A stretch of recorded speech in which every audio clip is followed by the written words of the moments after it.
Cocaine in my nose, got rose in my cup, though. Started climbing my phone, she got me locked in on cup, though. Cocaine in my nose, got rose in my cup, though. Started climbing my phone, she got me locked in on cup, though.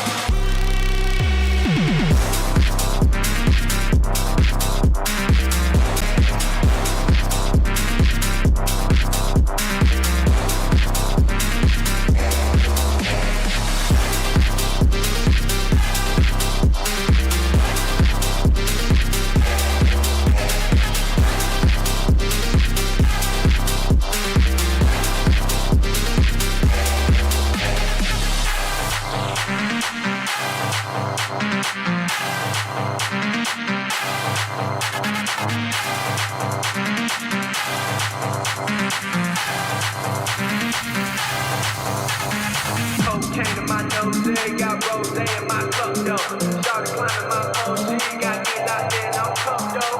Cocaine in my nose, got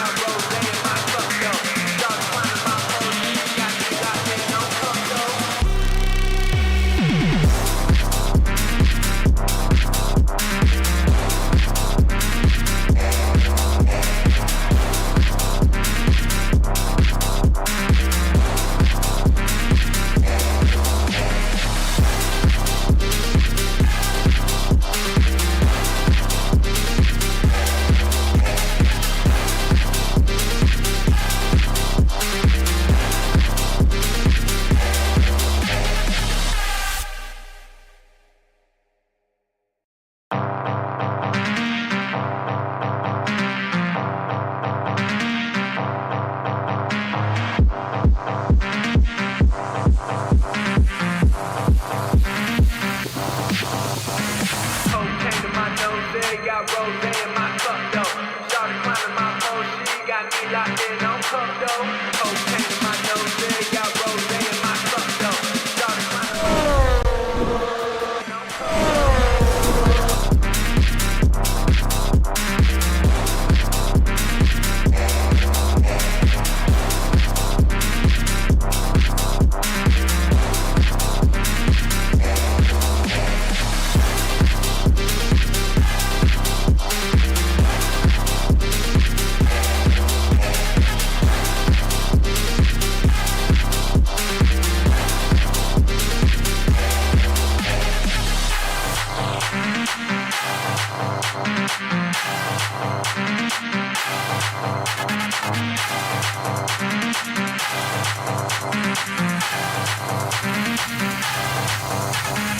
Cocaine in my nose, got rose in my cup, though. Started climbing my phone, she got me locked in on cup, though. Cocaine in my nose, got rose in my cup, though. Started climbing my phone, she got me locked in on cup, though.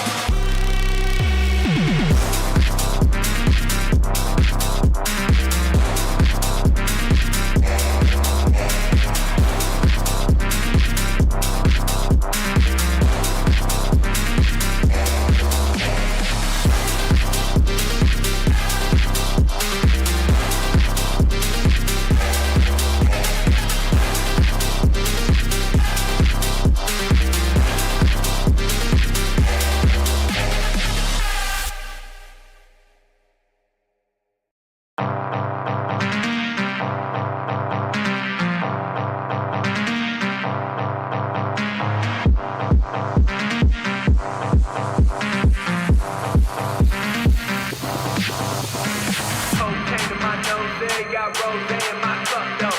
Started climbing my phone, she got me locked in on cup, though. Cocaine in my nose, got rose in my cup, though. Started climbing my phone, she got me locked in on cup, though.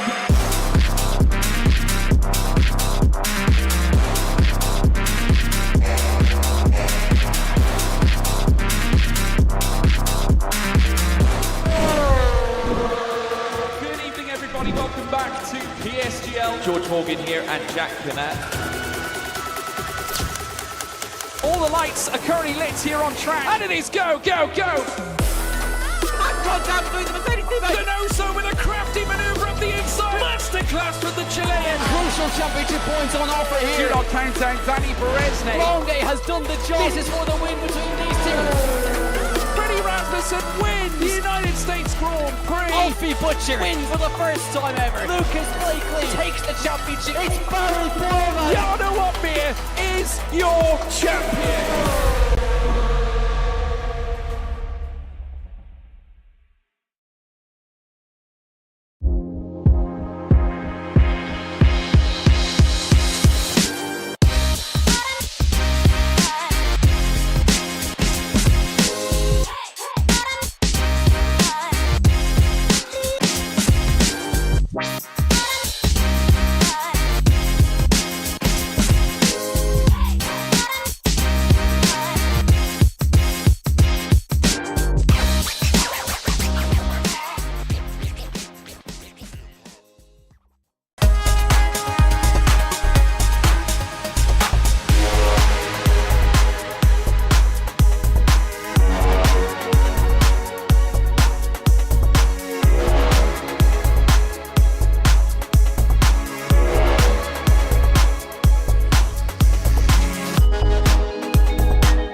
Hello, everybody. Can you hear me? Wait.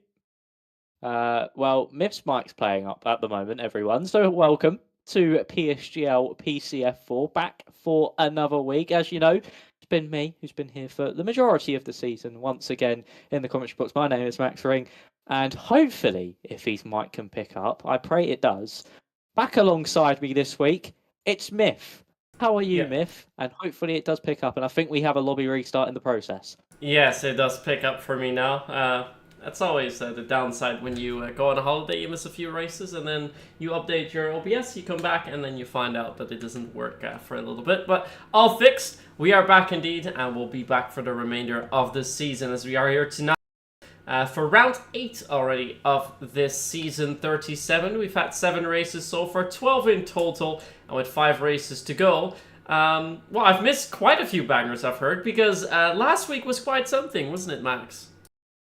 Yeah, it really was. I mean, the top 3 separated by 0.04 of a second. It was Cars-esque with the top 3 across the line, and it was your championship leader, Justin Ertz, coming out on top. He now extends that championship lead, and then it was Isaac Leet in second, and then I think it was Jay Kennedy in... No, it was Linus Donovan, sorry, in third. And Linus was actually quite disappointed last time out with that third place. It is his best result of the season, but he thought he could win it. But there was contact with Isaac up on the run to the line, which led to Justin getting the pair of them. But yeah, we should be in for an interesting race here this evening. And we're around Mexico. And Justin has already said he's one to look out for. It's a very strong circuit of his. So let's look at and see how he can go this evening, and maybe could extend that championship lead even more. Yeah, because if we're going to take a look at that championship lead, he's got quite a lead to him. Right here. And as you can see, Justin is leading the championship so far, 70 points to his name after 7 races. In second place, we find Sammy Simeone on 44, so a 26-point gap.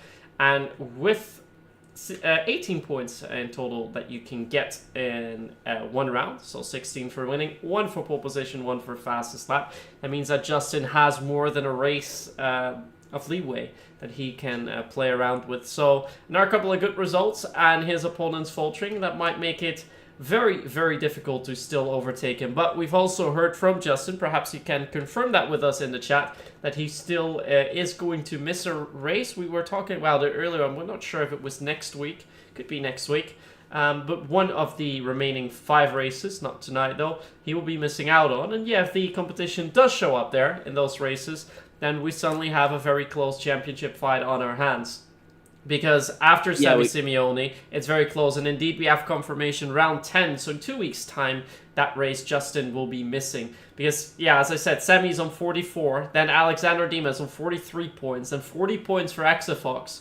And, yeah, even though Daniel DNF'd last race with 35 points, and also Isaac Lead with 33, they're not too far away. And a couple of good results could really bounce them back into the championship fight. And I think for now, it looks like more of a fight for second place than it is for first place, isn't it, Max?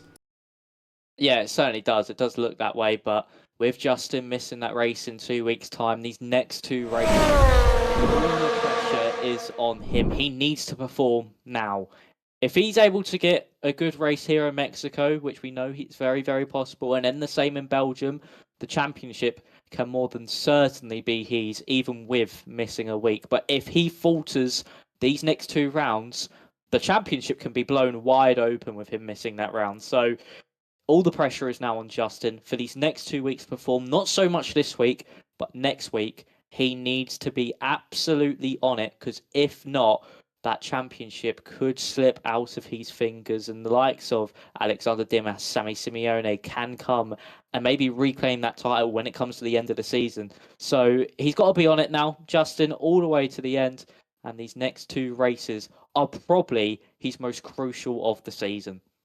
Yeah, and as you mentioned at the start of the stream, this is one of the tracks, if we remember correctly, where Justin is quite strong at. So if he can put up a good showing tonight, might even extend that championship lead even further to almost 2 races of wiggle room. And then he's certainly looking good with 4 races to go after this. In the meantime, we're jumping into our qualifying session. We are 18 drivers out of 20 for tonight. And if I do indeed on my keyboard, then we're going to see our race screen. So 18 drivers. And I think most of the drivers that we have competing will be here. Justin Aerts is here. He's the man in 4th. We're still driving the F1 World cars, by the way. Cars still not fully equal. See, Alexander Dimas is here. Sammy Simeone is here. Daniel Gottschalk is also here. Exafox has also made a return. It's good to see Isaac Lead also there. So most of the people that are still within the championship fight are still there. And another interesting fact to point out, Lewis Walker has returned once more. He has so far won 1 race this season, and the race that he did win was the only race so far he's hosted this season. Tonight, he's hosting a race once more, so let's see if he can make a strong showing tonight as well. Yeah, if he can, it could just really be a story of what could have been if he was able to turn up for the rest of the season. But for Lewis now, it's just go drive your heart out for the remaining few rounds and the rounds that he can attend, and just try to pick up as many points as possible. JSD also returns here this evening. That's also something quite big, because he was leading the championship at the early stages of this season. So it's nice to see Jay back once again driving with us. But he is actually going to be the first driver to attack this Mexico circuit, the Autodromas James Rodriguez, as we now head out of the stadium section and into the penultimate corner. This is the final corner. It's just this kink onto this main straight. So JSD now going down that main straight, one of the longest straights on the F1 calendar. DRS open, and the cars can reach a top speed of, I think, 230 kilometers an hour as we now head down into turn 1, braking just after the 100-meter ball. Get the car turned in nicely, bit wide from the apex there for Jay, going to affect his run through turns 2 and 3, back up to 4th gear for corner exit, DRS back open. So you make the run up into turns 4 and 5. A tricky chicane to pick out, especially into turn 4, easy to lock that left front, and then into turn 5. A lot of natural understeer can put you off the road and invalidate your lap time. Through 6 and 7, that double right, very easy to spin on corner exit, but JSD doing that one very, very nicely. Now into the next, the S section of the circuit. You want to try and take this as full speed as you possibly can. Keep it full throttle and try not to mess up your lines. And JSD doing that absolutely superbly. Now into the stadium section we go. He's actually invalidated on the exit of turn 13 there.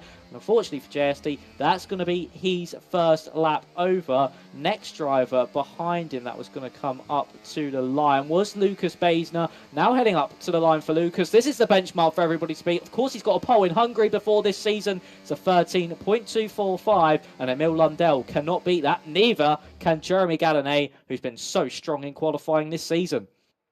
And so far, the laps are quite close, from a 13.2 ranging to a 13.4 as Leo Tonelato,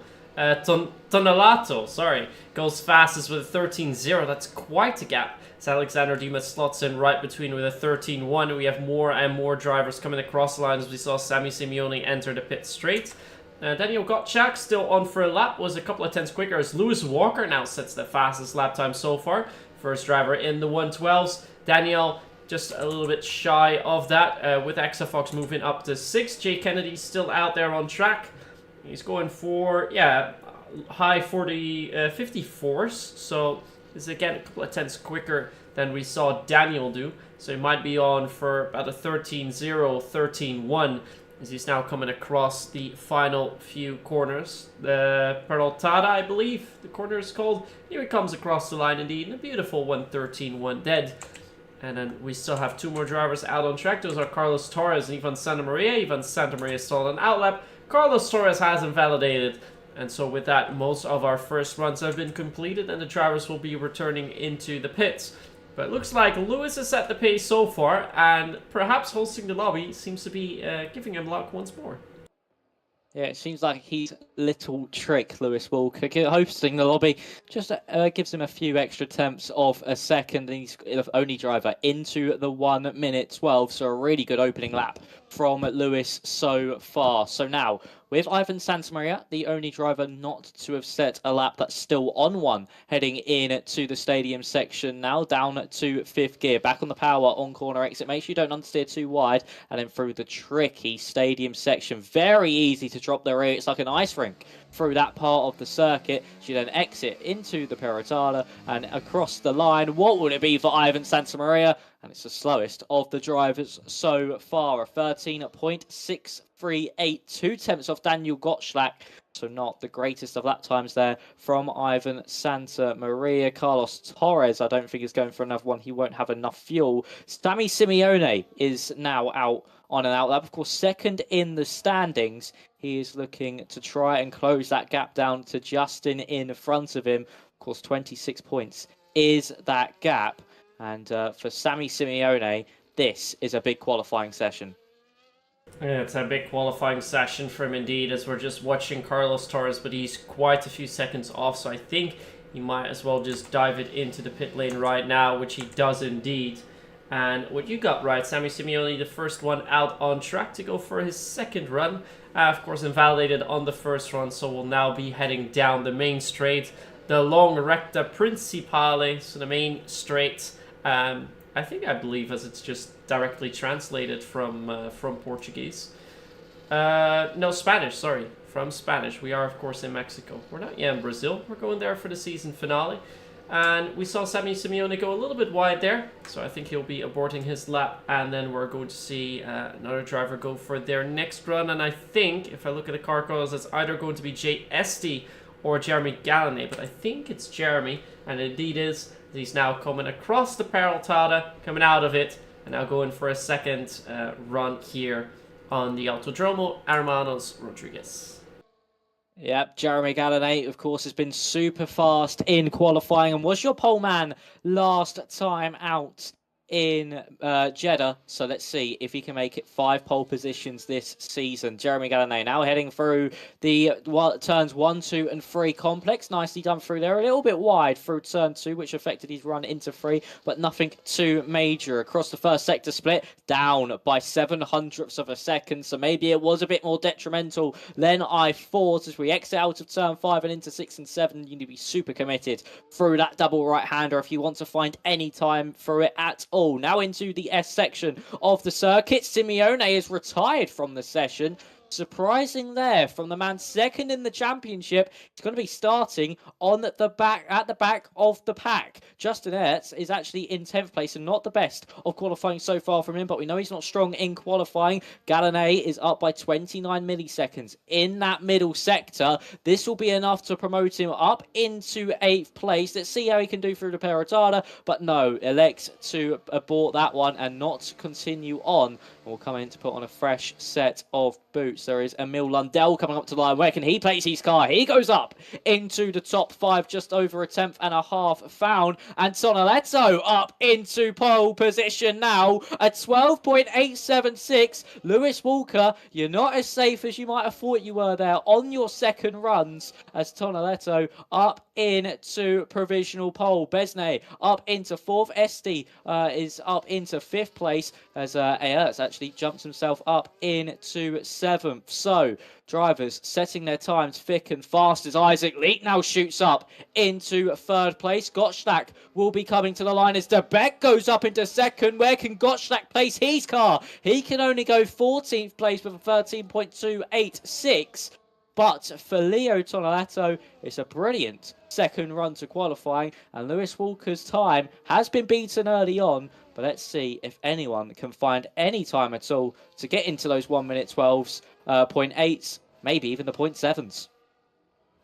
Let's see how much quicker we can go, as we're now watching Carlos Torres go in his second lap. The first sector 28.0. Let's keep an eye on that sector time when we see more and more sector times come through later on, but I believe it's a little bit slower than we saw Jeremy Gallonay do before he dove it into the pit. But yeah, he knows there's at least 2.5 tenths even in that second sector.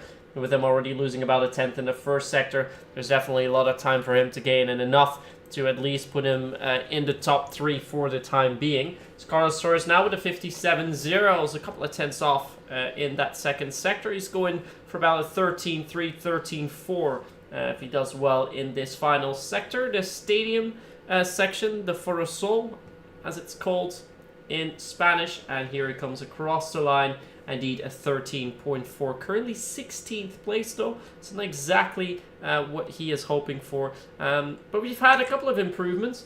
And one other driver that's on improvement is Jay Kennedy. Currently up by a 10th as he comes now around the Peraltada. This could be on for a good run. This could be a 12, but it's... Oh, we lose a little bit of time in that final sector. And goes 0.003 of a second slower. Still in P5 for the time being. Yeah, unfortunately losing that time. Just had a slide on the entrance to the Peraltada there through the first part of the corner. Lewis Walker is now out for his second lap of qualifying. A bit out of sync to everybody else, but might only have 3 sets of soft compound of tyres. So for Lewis, he's now entering into turns 1, 2 and 3. Probably the best I've seen this taken so far. Really nicely done by Lewis. Really clobbering those curves and hitting those apexes very, very sharply. So for Lewis Walker, what's it going to be in the first sector? Actually down by 1,000 as he enters into 4 and 5. A bit wide through 4. Gonna mess up his run out of 5 and now into 6 and 7. Manages to get the car flicked in. Make sure he doesn't lose it on corner exit, which he doesn't. So he now enters into the 8, 9, 10, 11 and 12 complex, the S section for Lewis Walker. For 11 and then through 12, it's mainly just about your exit speed heading into turn 13. So for Lewis Walker, he's up by half a tenth, but this won't be enough to retake provisional pole over the inside curb there at turn 13, and it ends up shooting his car across the road. And unfortunately for Lewis Walker, that will be the end of his second lap of qualifying, just hitting the sausage curb a bit too square.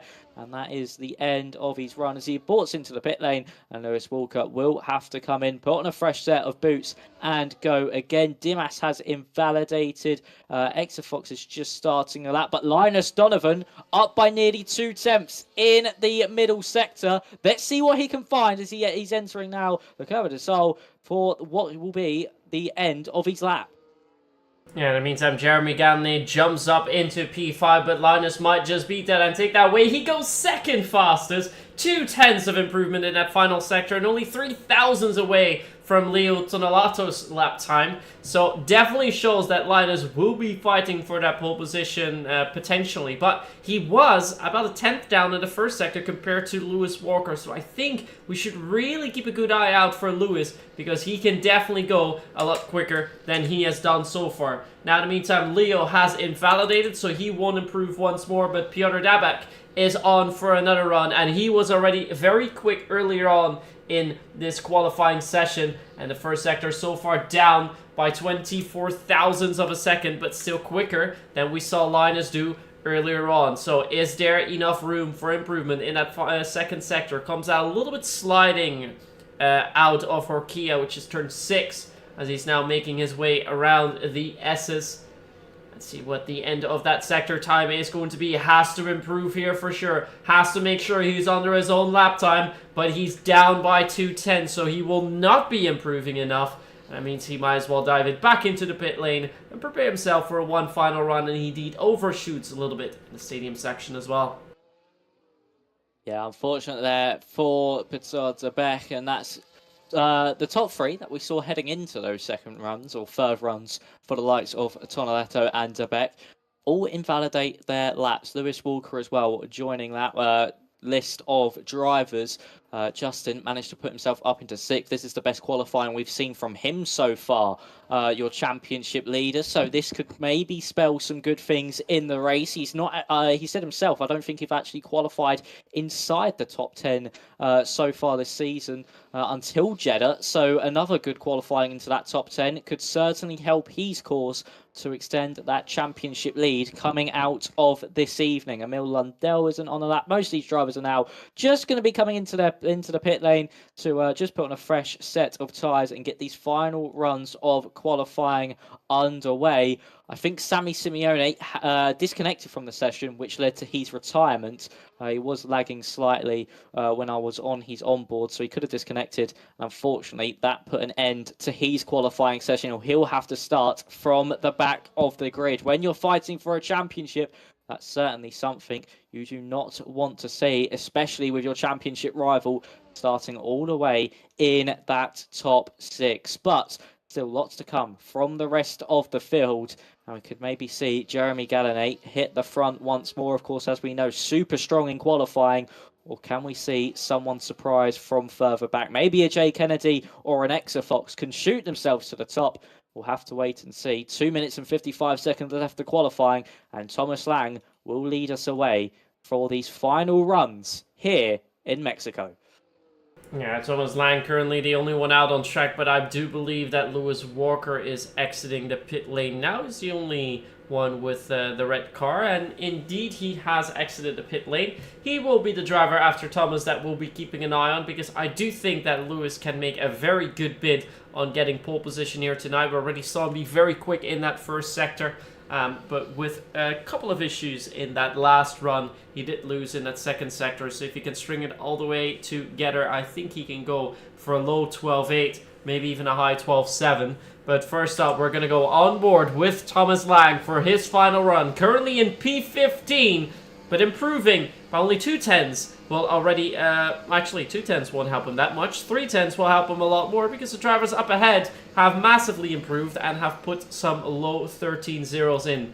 Now, as he goes through the first couple of corners, trying to take a lot of speed through, and seems to do so quite nicely, as he's now making his way down the Recta Trancera. Does he have a good first sector time, though? That's the main thing, but with a 27.7, seems to be a little bit off for the time being. Now then, going through, but it slowly overshoots slightly, but still a good run towards the S's. Very good entrance speed. And here we go through. A very good run by Thomas Lang, as we heard so far. Now at the end of the second sector, we're at a 54.8, so he's up by about 1,000th of a second, as he almost loses the car heading into the stadium section. But yeah, that first sector was mighty compared to the other drivers, so I think he's running a whole lot less downforce than the other drivers are, as we can see by the sliding of that car. And now Thomas Lang comes across the line with a 13.1, but he only improves by 1 position. Really unfortunate there for Thomas Lang to find that time, but only improve up 1 place.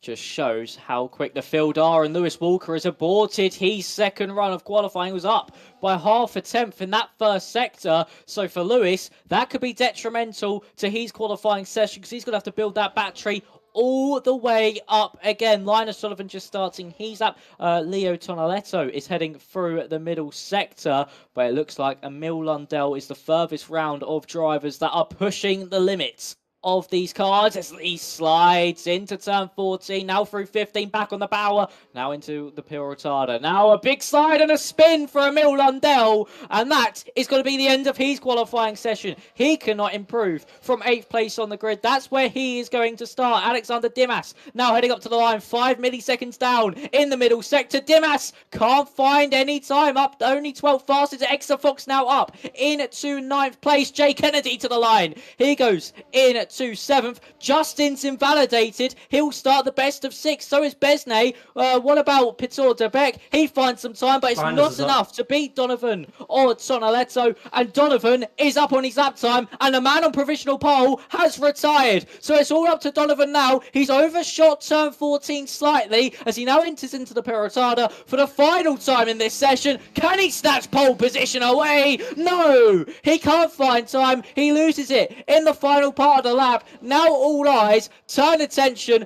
to Lewis Walker. Jeremy Gallinay moves himself up into 6th, and Lewis Walker's invalidated. He's down by 0.3 of a second. So it's going to be Leo Tonaletto, who of course won last week on the road before penalties, to now take pole position here in Mexico. Heartbreak turns into delight. Let's just see if he's able to hold on to it. Probably the track where you don't want pole position the most, just due to how long that run down to turn 1 really is.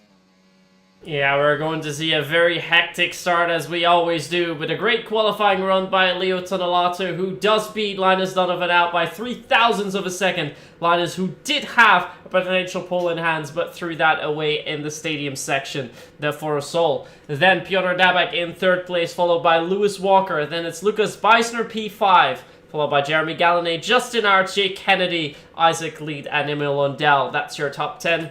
And then afterwards, we find Exeter Fox on 11th, Daniel Gottschalk, JSD, Alexander Dimas, Thomas Lang, Carlos Torres, Ivan Santamaria, and in final place, 18th, we see Sammy Simeone, who was not able to set a competitive lap time. But he now has to do a pretty much last to first challenge. He is still 2nd in the standings, but if he wants to put a dent in the lap times and, well, pretty much everything in this competition that we've seen. Let's see which is the camera screen. He would definitely need to make a good showing, because Justin Arts already has a pretty decent lead in the championship. And yeah, because you see us switching, just to inform you of that real quick, we are going to see a lobby restart, I believe, because we still have the slipstreaming that needs to be turned back on. Is that correct? Yes, we do. We need to turn collisions on, and get the slipstreaming back underway. So, I mean, Justin, with probably his best qualifying of the season, they're absolutely loving that one, up in 7th place. And a circuit like Mexico is easy to overtake, of course, down that long run into turns 1, 2, and 3, and then also into the likes of turn 13, into that stadium section. There's plenty of place to overtake, 3 DRS zones, of course. So it's going to be all about who has the best race pace and who can keep hold of their tyres and their battery management. Tyre wear is high around Mexico just due to the amount of corners you have, puts a lot of load on the front tyres. So we'll have to wait and see who will come out best in all of this. As we know, Justin, he does sometimes have some slow starts, burns a lot of battery at the beginning, but then earns it all back as we progress through the race. So it could be down to battery management as well, but that run down to turn 1 going to be absolutely crucial. Got to keep your nose clean, and for if Justin or Sammy Simeone don't do that, that could be some valuable points lost, and maybe their race over before it even begins. Exactly like that. And now we're going to take a short break before we'll be back with the main race here, round 8 for PCF4's Mexico City.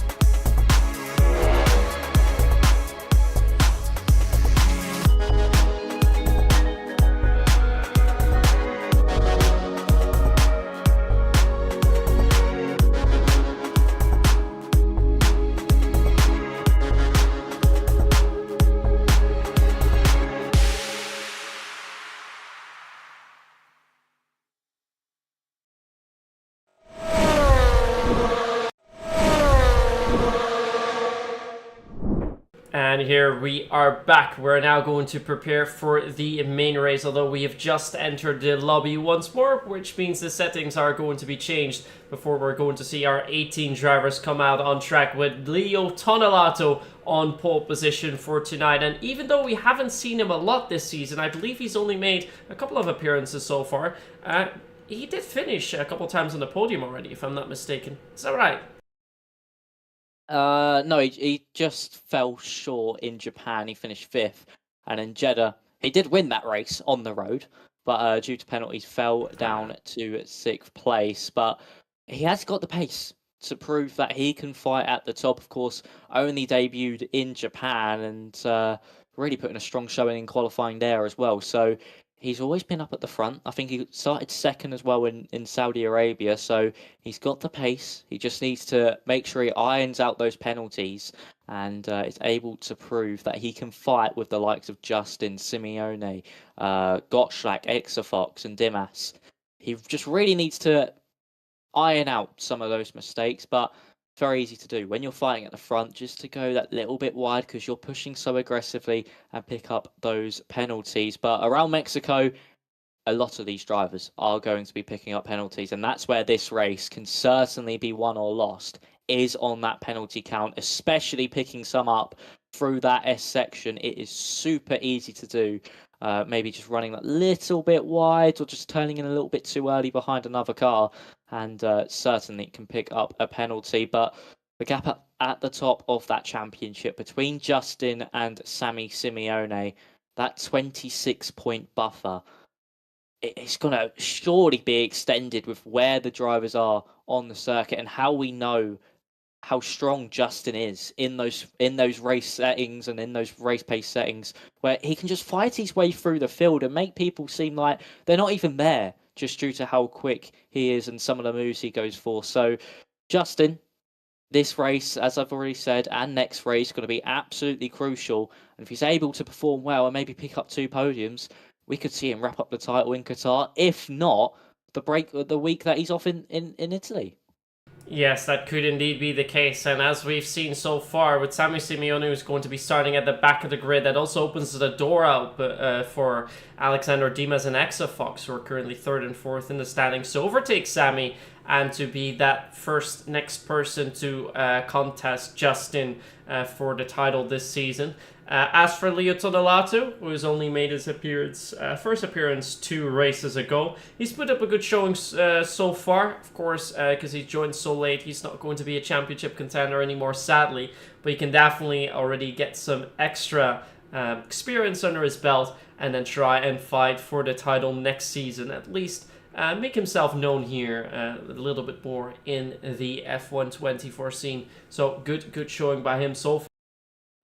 In the meantime, I'm quickly going to go back into the lobby. Looks like we're still changing some settings, but that gives us a little bit of time to talk about the track. So we'll go quickly to our track map, and I'll take you through the track that we're going to race on tonight. Tonight we'll be driving at the Autodromo Hermanos Rodriguez.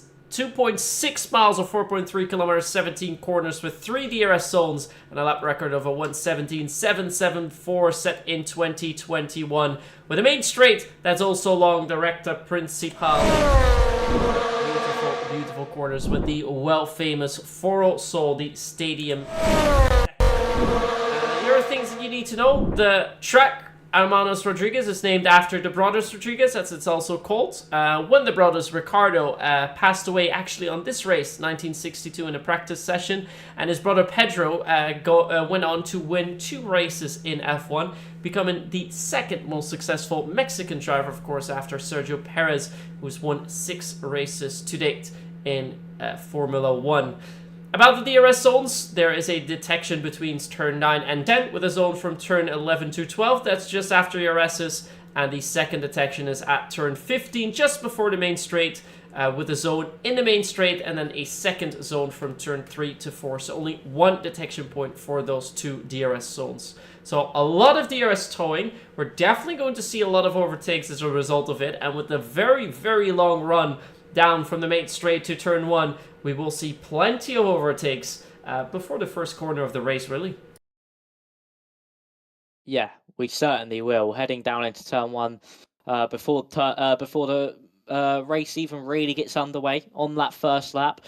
We're surely going to see at least a few drivers fall down the order if they get a poor run off the line, or maybe some just promote themselves and fly all the way up to the top if they just burn that battery down that main straight. Very easy to save some battery around here, especially into the likes of the stadium section and into the whole of the middle sector as well. Very narrow, not many overtaking opportunities. So if you want to save some battery, switch the engine into none, and then just all the way through that complex, then burn it once again down that main and the second straight of this circuit. But we've loaded into the lobby now. I'm expecting either a medium hard or hard medium strategy to be done by these drivers. Usually the undercut is very, very powerful around here, so I'm expecting a medium hard this evening. But it's going to be interesting to see who will come out on top. Of course, Justin just at the upper midfield there, so he's somewhat in a decent position to keep himself out of trouble.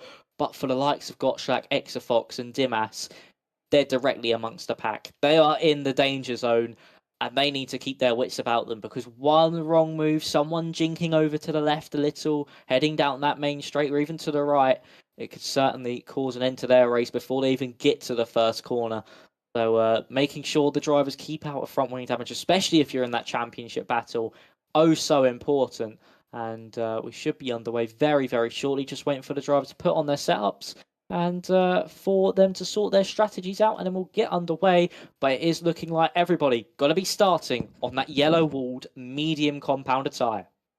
Yeah, definitely good to see a lot of action coming down into the first turn, as we've seen many times before. And with the lights coming on, we've got 4 and 5 red lights, and we're underway very quickly with a good start on the outside for Leo Tonelato. But can he keep Linus Donovan behind? Or we're going to see some position changes before we dive into that first corner. And looks like so far nobody's going to make a move for that. But down the inside, a huge send from Lewis Walker coming around the outside. Now he goes to the lead. What a massive move by Lewis Walker, who wasted no time getting from 4th to 1st place on the grid. But down the inside comes Leo Tonelato once more, but he can't outbreak Lewis Walker. And down the inside, well, the outside of him, now the inside is Lionel Donovan, as we have a yellow with one of the pink cars being booed out. That is Isaac Lead, who is ghosted out, but a massive start by Lewis Walker, and also Linus Donovan picking up a position there. But that is one of the race starts for the record books by Lewis Walker. I don't think I've seen anything like this before in PSGL. Dream start there from Lewis Walker. Used that triple slipstream in front to then promote himself all the way up to 3rd place, and round the outside through turn 2. You have to be super bold to pull that one off, and that's exactly what Lewis Walker is. He's driving just to score as many points as he possibly can, because he's not in that championship fight, and he's got nothing to lose. Emil Lundell fell behind Exafox. There is Carlos Torres before we even finish that opening lap of proceedings, already picking up a 3-second time penalty. Everybody on the mediums except one man, and that's Jeremy Gallinet, who's now under all sorts of pressure from Exafox. DRS is now enabled, but we won't see it being used all the way until that break between turns 12 and 13. So that's when the DRS will be in action from Exafox. Getting a poor exit out of turn 3. This is allowing Emil Lundell to get all over the back of him as we now enter in to turns 4 and 5 once more. Of course, a long race, this one. This one can be very mentally fatiguing. So we've got 36 laps of this circuit, and with it being corner after corner pretty much, set from down that main straight, it does play a lot on your mind, and that's where mistakes can be made in those mental parts of the race. Justin, very good start to this Grand Prix, up into 6th place, up 1 place from where he qualified. That's exactly what he needed to do. He's got Lucas Baisner on front, who's just made a mistake, and there goes Justin to the inside. Your championship leader trying to make some moves to put himself in some further air from the likes of Exafox behind, and he does just that to promote himself up into 5th place. It was a bullyish move to the inside, and there goes Justin up into 5th, and Lewis Walker still leads the way, but DRS for the first time being used down this main straight. Yeah, and with DRS being used, the drivers behind him can catch up just a little bit, but not enough for Linus to make a move down into turn 1 just yet, as we've seen Justin pick up 2 positions so far. But the biggest gainer so far, of course, not Lewis Walker, it's actually Sammy Simeone, who started on the back of the grid, now finds himself in P14. But of course, the most notable start we saw from Lewis Walker, going from P4 all the way to P1 after just 2 corners. Great start from him once more. Our few drivers have made a good start. Justin already mentioned, Exafox also picked up 2 positions and 2 gained for Ivan Santa Maria in P15. The biggest losses going to Leo Tonelato, 2 down, Jeremy Gallané 2 down, but he's on an offset strategy, and of course Isaac Lead, who was involved in some contact heading into the Essa del Lago turn 4, coming out of turn 4, where we saw him exit on the grass briefly. Indeed, as we are going to look at the tires, we're going to confirm what Max told us at the start of the race. All of our drivers are on the mediums, except for Jeremy Gallané. And for now, the fastest lap time goes for Justin Arts as well. He's definitely starting to catch up, but looks like Jay Kennedy is going to be the first one to put an overtake on, and that will be on Lucas Beisner.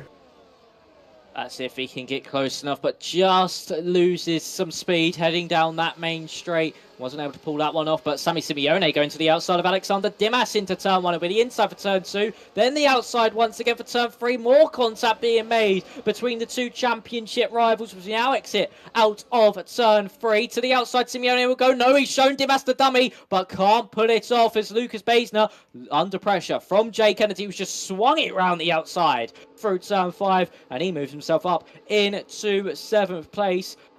Jay Kennedy demoting Lucas Beisner down another place, and Beisner really starting to struggle in this Grand Prix. Leo Tonelato is all over the back of Linus Donovan as well, as we now enter into the stadium section for the 4th time in this Grand Prix. Is he going to be close enough for a move down that main straight? That is going to be the question, as Leo, of course, started on pole position, dropped down to 3rd on that opening lap, and is now looking to recover the places that he lost. But Lewis Walker holding out a strong lead in the front of this field, keeping that gap around about 0.6 of a second. But surely now for Linus Donovan, attack will be the best form of defence.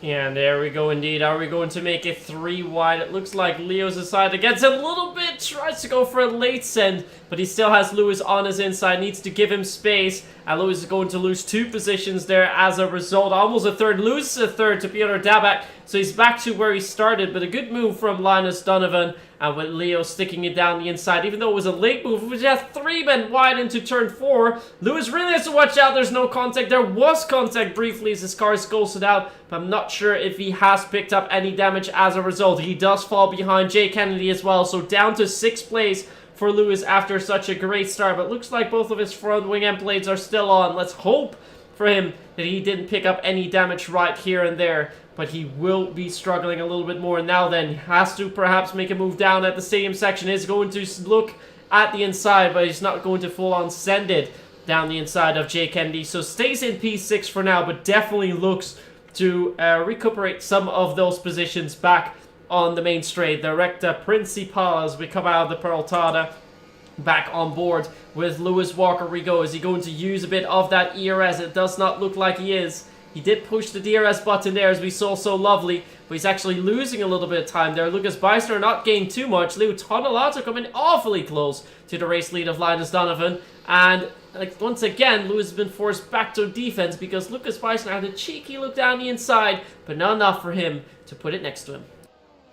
Yeah, not able to do so there for Lucas Beisner, but here comes Jeremy Gallané on Lucas to the inside now. The hard tyre could start to become the one you want to be on within these next few laps. Contact made, now Gallané's going to be forced wide, and that's going to allow Beisner to just get the run through turn 6 and 7 to just pull out in front, and he stays in 7th place in this Grand Prix. But due to Lewis Walker, losing all those places, that certainly could have rustled his feathers slightly and maybe made him a little bit too aggressive over the course of that last lap. And it was really well picked off as well from Justin Ertz, because that meant that he's now up into 4th place and in threatening those podium places a lot earlier than what we're used to, because because of course he's usually starting a lot further back in these Grand Prix. Jeremy Gallinet still over the back of Baesner as we exit out of the Peraltada for the 6th time in this Grand Prix. With DRS open for Gallinet versus Baesner. Down that main straight, up in front, Donaleto's able to get past Donovan. Will Pitor de Beck go for it? No, he will not. What about Jeremy Gallinet? He's sending it to the inside, and they're moving up into 7th place, maybe now to the outside through turn 2, but properly squeezes Baesner all over the sausage curve, and this could allow Exafox to maybe get the run now at Lucas Baesner, but no, will not get close enough down that second DRS straight, and Jeremy Gallinet comes out on top, but a little bit controversially left Baesner no room, but he's still up a place, and now all over the back of Lewis Walker. Those hard tyres are starting to seem to be the quicker tyre in this Grand Prix, so will Gallinet now just try and fly up through the order, but makes a mistake there into turn 8. Yeah, and that slight mistake costs him a little bit of time as we see Emil Lundell inching closer to the back of Exafox. But actually at the moment, as the standings are, this race is starting to look really good for Justin Arts. Remember, he is your championship leader, but his 3 next competitors in second place at championship, Sami Simeone, P14. Third place in the standings, Alexander Dimas, P13. And 4th in the standings, Exafox, currently in P9 as we have a driver enter the pit lane. That is Daniel Gottschalk, and JSD and Thomas Lang are going to follow him. So let's take a look where they are going to come out in relation to the rest. Very early pit stops here. Perhaps we could even, well, I'm not sure if they're going to make 2 stoppers. But this is an awfully early pit stop, and 28 laps on those hards might be a little bit too much of a good thing. I'm not really sure if they can do so.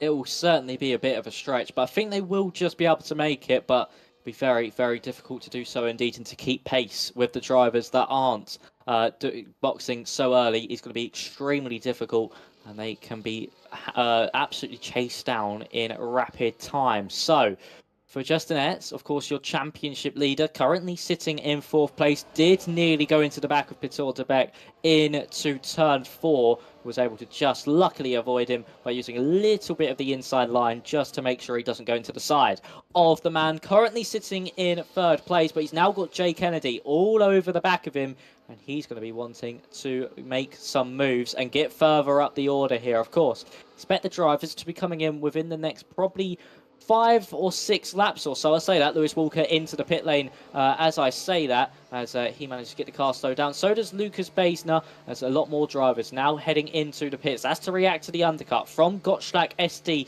and Thomas Lang. And let's see where Daniel Gottschalk and JST come out in relevance to the rest of the field. Donovan able to get past Tonaletto there, and they're still scrapping through turns 1, 2 and 3. Tonaletto is going to be able to hold on for now, but Linus Donovan will have the DRS, but here comes De Beck, and here comes Ertz. To the inside goes Justin, off to De Beck, and he's managed to pull this one off, surely round the outside now through turn 5. He'll try and get the run out to the corner, but no, De Beck valiantly defended that one, and he stays in 3rd place. Ertz tried that one desperately to get in front, to try and get that track position, wasn't able to pull it off. Lewis Walker only just in front of JST, but managed to still come out in front of the undercutting cars, as Alexander Dimas able to get past Exafox, who's made a mistake in all of this. But up at the front, surely the likes of Ertz, Kennedy and also De Beck will come in within the next 2 laps or so, especially with the fact the likes of Lewis Walker, Lucas Baesner have all come into the pit lane to trigger that undercut. And there we see Linus Donovan, Tonaletto and Ertz into the pit lane. Yeah, so we have our championship leader into the pit lane, 2 drivers still continuing, 3 with Carlos Torres also crossing the start-finish line now. So Piotr Dabik, Jeremy Gallinet and Carlos Torres still staying out. We're going to see where Leo Tonelato is going to come out in relation to Lewis Walker, as we see Lewis Walker now head onto the main straight. Is he going to make that undercut work? Will he come out ahead of Leo Tonelato? Here they come. The overspeed is there for Lewis Walker, but is it enough to go for the overtake just yet? It looks like it isn't, but here comes down the inside Linus Donovan onto Leo Tonelato. So he now finds himself in a race lead. Lewis does pick up a little bit of time here, but it's not enough to take or to presume the race lead for the time being. Someone who this stop sequence worked out very well for is JST, who we currently fight in P8.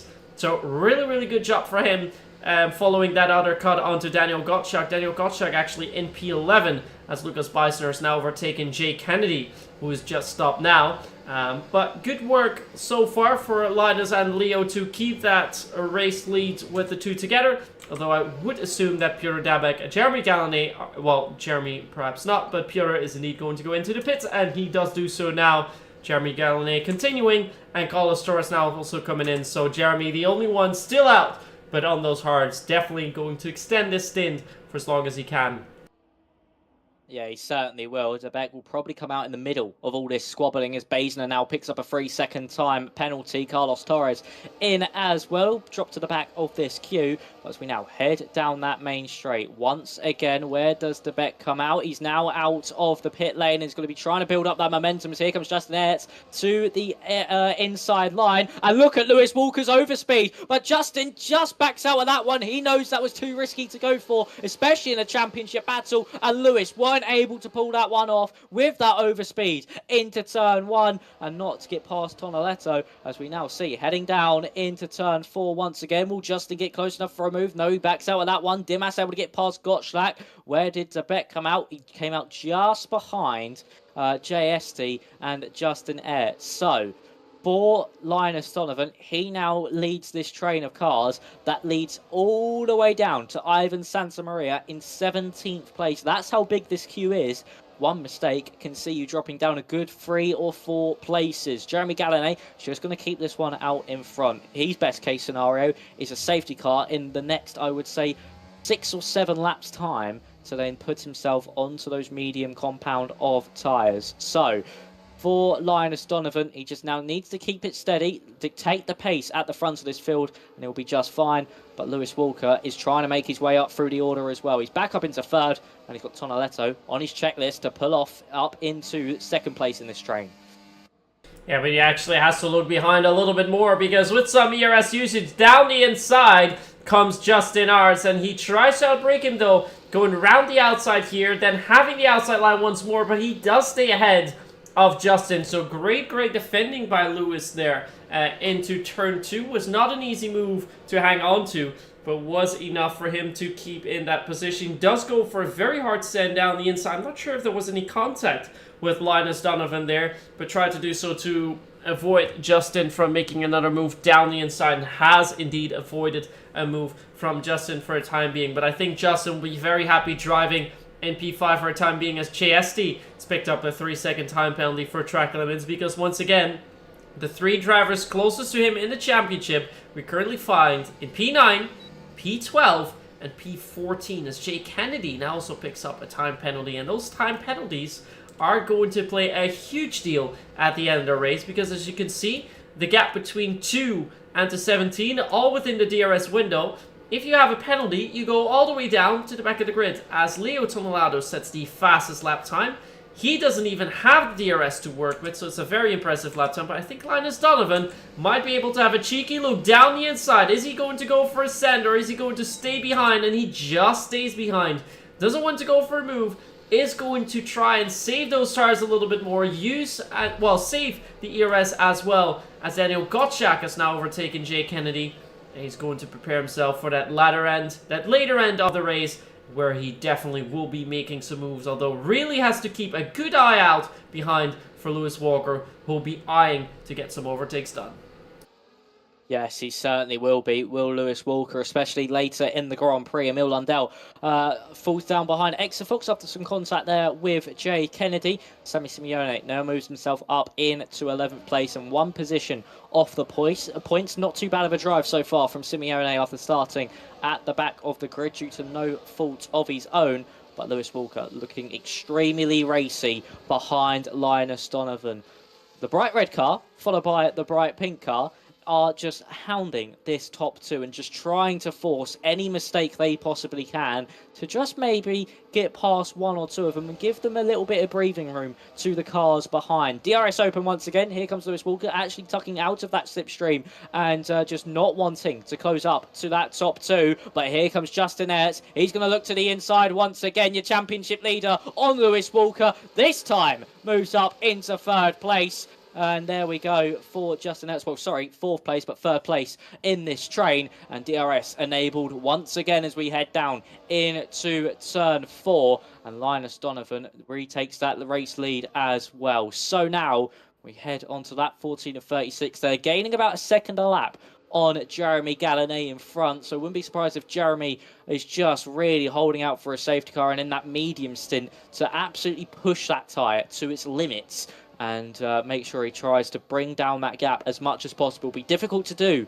on this alternate strategy, especially being the only one on it, because it means he'll have no one to slipstream with, and down that main straight, all these drivers that are within DRS range can certainly gain on Jeremy Gallinet. So as we head through the stadium section once more, sorry, nearly called it the castle section for some reason, but for Linus Donovan, he still leads this train. He is net P1, fastest lap to go with it, and he's really bringing that gap down to Jeremy Gallinet in front, whose work will certainly be cut out if this goes on for any longer.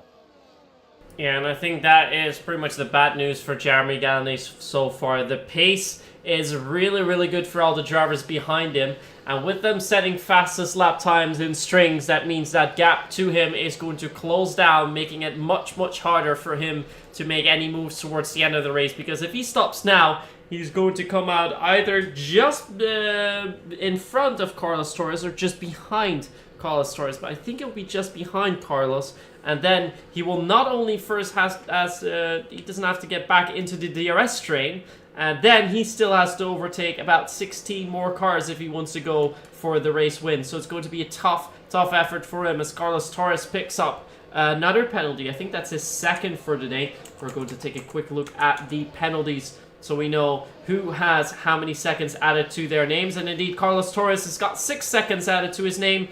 3 seconds, 3 drivers. JST, Lucas Beisner, and Jay Kennedy have those to their name, of which JST in 6th is the highest classified driver. The rest hasn't picked up any penalties, but as we can see, the gap towards Jeremy Gallinet is coming down quickly now. 14.4, more than a second gained by Linus Donovan in that last lap. And it looks like most of the drivers are starting to stay put, although Lewis Walker has to watch out for JST, who's trying to send it down the inside, but can't make that move stick for a time being, and that means that Piotr Dabek in return is going to put up a good fight there. And here he comes. Around the outside is not going to be an easy move. He does go slightly ahead, but breaks way too late, and he overshoots. There was a little bit of contact with JST, but it looks like there's no damage so far, and still fighting here into the Horquilla, but he's actually ahead. No, he isn't. Yeah. I was already wondering. He's not ahead of JST, but he did manage to stay ahead of Lucas Beisner. Looked a little bit weird for a second. But one thing he has done is made it so on. He's picked up a 3-second time penalty as well, but JST's now lost DRS range to that top 4 of this train, and there goes the back to the outside line. Into the stadium section will be the inside for the next left-hander, and he picks off that place up into 6th as Dimas is able to do the same on Lucas Beisner. They're still side by side into the Pirotada now as Emil Lundell picks up a 3-second time penalty, but there we go, Beisner in front of Dimas. Here comes Gottschalk as well on Alexander, and there De Beck with no DRS on Lewis Walker in front. Who's going to come out on top in all this squabbling? Torres retires, Donovan drops to the back of this behind Tonoletto and Justin Ertz, as ST able to get past De Beck. Now Beisner trying to go around the outside, not able to pull that one off through turns 2 and 3. We'll give him a poor exit out of turn 3, and this could allow Dimas or even Gottschalk to maybe attack the driver. Now in 8th place, as there's Dimas late on the brakes. He got caught by surprise, and he was forced into that move, allowing Gottschalk to the inside now for turn 5, picking up the pieces from that late braking mistake there from Dimas. Will surely on top, but is still holding this one to the inside of turn 8. A little bit of tyre rubbing is made, and there goes Gottschalk past Alexander Dimas, and that top 4 of this train are starting to break away. 1.8 seconds is the gap. Did De Beck fight ST too hard and cause the back of this queue to fall away from the train as Dimas off wide into the wall? There through goes Sammy Simeone and Exafox now going around the outside. Dimas with a horrid lap, but now falling behind Jay Kennedy as well. He's been shown the wall while this is going on. This is allowing Isaac Lee to capitalise as well. Dimas falling down the order like a stone. To be in the championship battle and for this to happen, it's something you don't want to be in. And Aerts is up in to the lead of this train as Lucas Baisner passes JSD. He moves it up into 7th place, and Alexander Dimas can finally rest as Ivan Santamaria and Thomas Lang squabble behind him, and he's got no more cars flying past that yellow submarine. Wow, what a chaotic lap that was. So much happening all the way across, and indeed ahead of the train in provisional race lead now, a championship leader Justin Aerts. And with all that action happening, his competitors have fallen down the order a little bit more. Alexander Dimas was in P9 at last lap and now finds himself in P14 after retaking that 14th position from Ivan Santamaria. Sammy Simeone's moved up, but he made a very, very late send into the start of the stadium section. That cost Dimas a lot of time heading through the section, and that cost him quite a few positions on the main straight and even before that. And as a result, Sammy finds himself in P10 with other championship competitor. Where do we have him? Exafox just behind him in P11. But yeah, with all that fighting that first kicked off with Piotr Dabek, that means that we now have a DRS train for the top 4. So Leo Tonolato, who's just retaken provisional race lead from Justin Aerts. Linus Donovan, Lewis Walker still in there, so them four likely will be fighting for the race lead because Peter Dabek, Lucas Beisner, JSD and so onwards, they're starting to lose more and more time with the drivers ahead because, yeah, Piotr, he does not have any DRS, and with the DRS being so powerful here, that is going to make up a lot of lost time, and that also means it's going to be hard for Jeremy Gallonay to get to the back of that grid. He really needs a safety car later on, or his strategy is not going to pay off, but he knows that he's got to stick to it because there's no way he can make those mediums last all the way that long had he stopped about 7 or 8 laps ago. So we'll need to stay out for a few more laps. The gap's now shrunk to 10 seconds and will continue to come down because of the DRS train and the DRS leapfrogging that we're going to see as a result, because I think Justin is going to go with the overtake move once more onto Leo Tonolato, and I think he knows as well, if they're going to keep doing it the way that they've done so far, they're going to increase that lead onto Piotr, and that is going to secure Justin at least a P4 for time being, and indeed down the inside he goes. But here comes Linus Donovan as well, wants to make it 2 in a very late break, almost into contact with Justin Aerts, but stays clean for now, and Linus Donovan is on to provisional P2.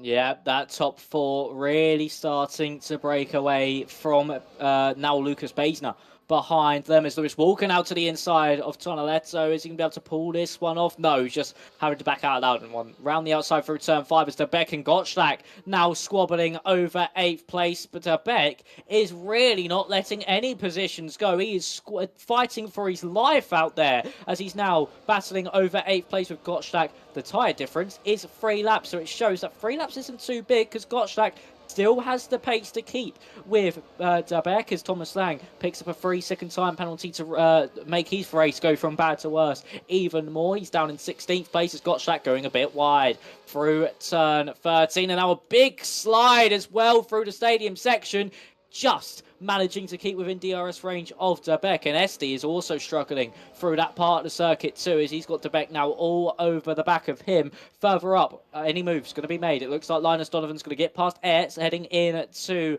turn number 1. Leo Tonoletto was going to look for it, but just wasn't close enough, as Simeone's now to get past Gottschalk, and further back, that was squeezed all the way to the wall there from Exafox and Jay Kennedy. Exafox trying to hold on to this one now to the inside. He's going to pull that one off. There goes Jay Kennedy up into 11th place, and now squabbling with Daniel Gottschalk over that final points paying position. Simeone now up into the points as Isaac Leet now under pressure from Alexander Dimas. It's been a horrid day for the championship contenders. Dimas in 13th, Exafox 12th, Gottschalk 10th, and Simeone only in 9th, where the championship leader is up squabbling for the race victory. Isaac Leet now drops behind Ivan Santamaria through the S section, but Justin Aerts, unless there's a safety car, will be absolutely smiling right now, knowing the fact he's going to extend that championship lead more and more as this race continues, safety car free.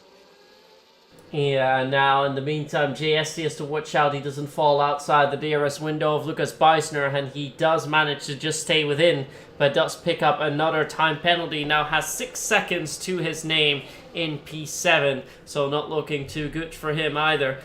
Driver who this is looking good for is Sammy Simeone, because with the penalties up ahead, he's going to move from 9th to 6th, picking up significantly more points, which he will need in that championship fight against Justin Arts. And with 6th place, I believe, on top of my head, we get about 7 or 8 points. Whoa! Contact being made there by Leo Tonelato onto Linus Donovan. And it looks like the cars do stay in one piece there, as Lewis Walker is now trying to have a little bit of a look around Linus to see if he can overtake him. But that almost ended in tears, breaking for the Essa del Lago. Yeah, that really was very risky there from those Justin Ayres, Leo Tonelletto, and also Linus Donovan to go 3 wide there. And Donovan was sort of just a bystander in that and just saw 2 cars squeeze him to the point of contact. But luckily for all 3 of them, all their cars are in one piece and they're still driving in a straight line. So as we now exit into the Pirotada once more, Jeremy Gallonay, 7.3 seconds gap to the leaders behind. And we'll see now as Justin Ayres leads this train once again, heading down that main straight. There goes Tonelletto to the inside line. Will Donovan try follow him through? Yes, he will. He's getting closer and closer, and he is going to go for that move to the inside of Justin. Of course, Donovan is looking for a little bit of revenge on Ayres, not because he caused any contact last time out, as Gottschalk actually falls down the order. There must have been contact there for him down that main straight. Speaking of contact, and he's actually lost his left front end plate, and for a championship protagonist, yes, he's an outside shot looking into this, but for Gottschalk, that's not what he needs, and that could be his championship's hopes done. Exafox now battling with Alexander Dimas over 11th place. These two are championship protagonists as well. These two fighting each other for the same piece of tarmac on the road down in 11th and 12th, where they shouldn't even be in this Grand Prix, as Santa Maria now going around the outside here of Exafox, and he pulls that one off absolutely superbly to Ivan Santa Maria.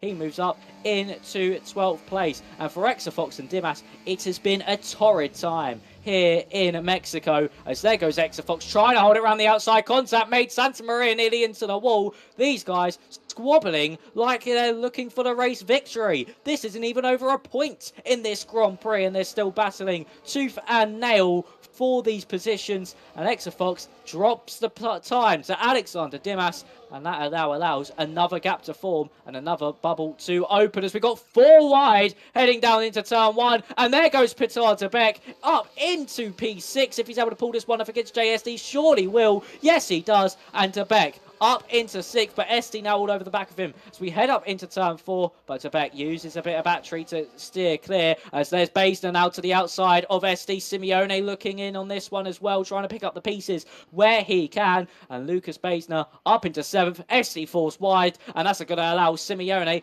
to try and get his way up into 8th place, but no, SD coming out on top in that one, was able to get the run out of the corner, but Simeone don't have to fight too hard, because you know he can pick these 3 off with the penalties at the end of the Grand Prix.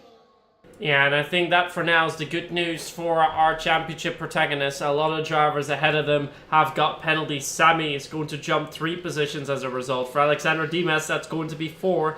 And for Exafox, even a whopping 5.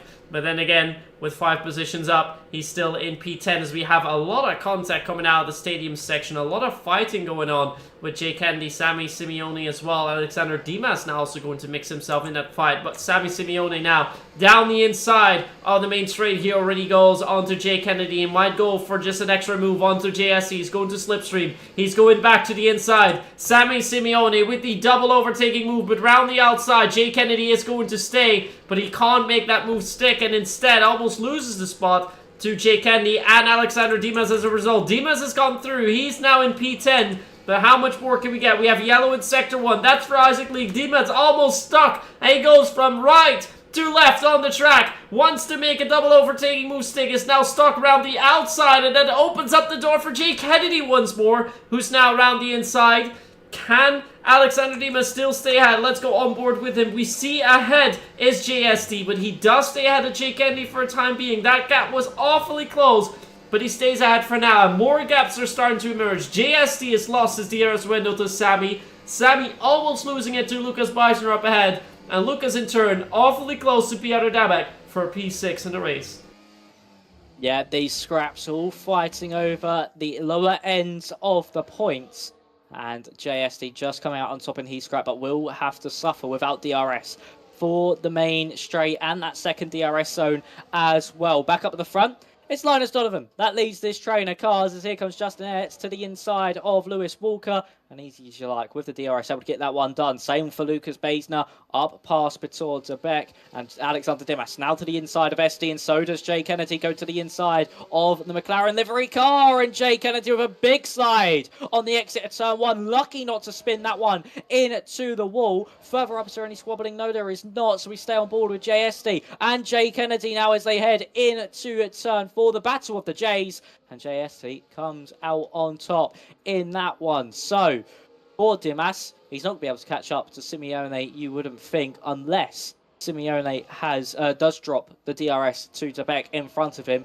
And Esti is now really starting to struggle. On those 18 lap hold is really starting to lose some rear purchase here and is sliding all across the track. So for Esti, this is now just damage control for him and just try and keep as many positions as possible. But he's in the final points playing place, is Galanay into the pit lane at long last. And Jay Kennedy with a big slide into the stadium section. But let's see where Galanay comes out and see how much of a gap he has to close down to the cars in front of him.